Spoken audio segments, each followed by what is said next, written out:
a special guest, the presidential candidate of the African Action Congress, Mr. Sowore, joining us. We had some stories going around a few minutes ago. We want to confirm things with him. Mr. Sowore, welcome to Sahara TV. Thank you for bringing me in. Good afternoon from here. I'm in Ondo State, Kiribati specifically, that's my hometown, where I voted this morning.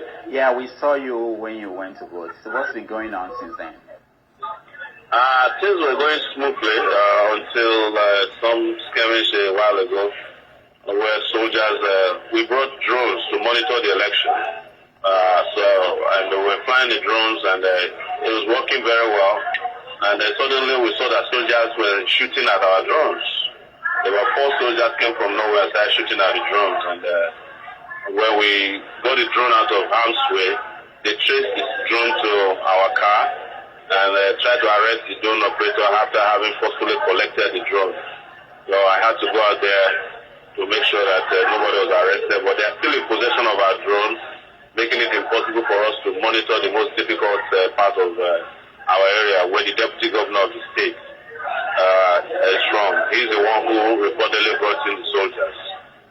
So did they say that they got orders to pick the drone? Is that what they're saying? Well, they claim that there was an order from above to shoot down the drone.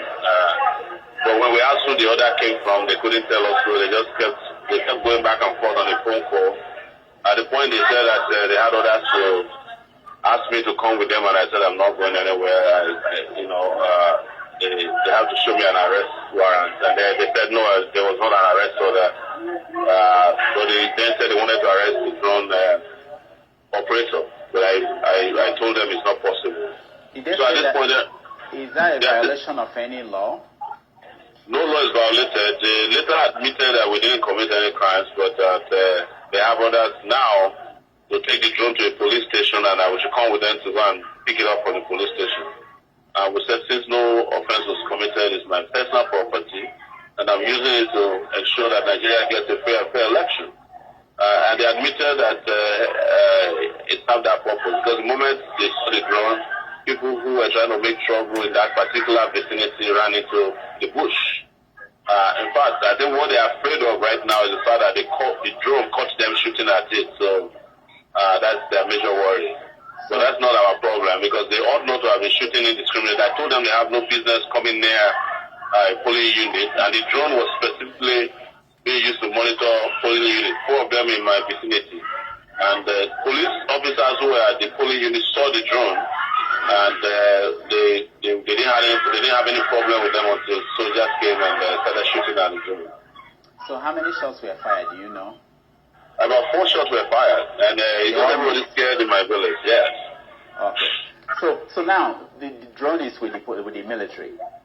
Yeah, the military is in possession of this drone. They have refused to hand them over to us. And they claim that they have orders from above to take it to the nearest police station.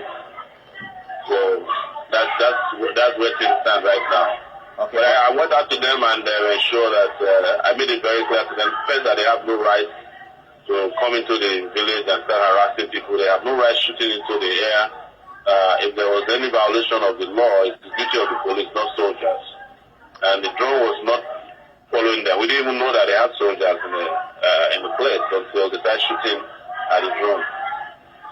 All right. So what do you want Nigerians to know now?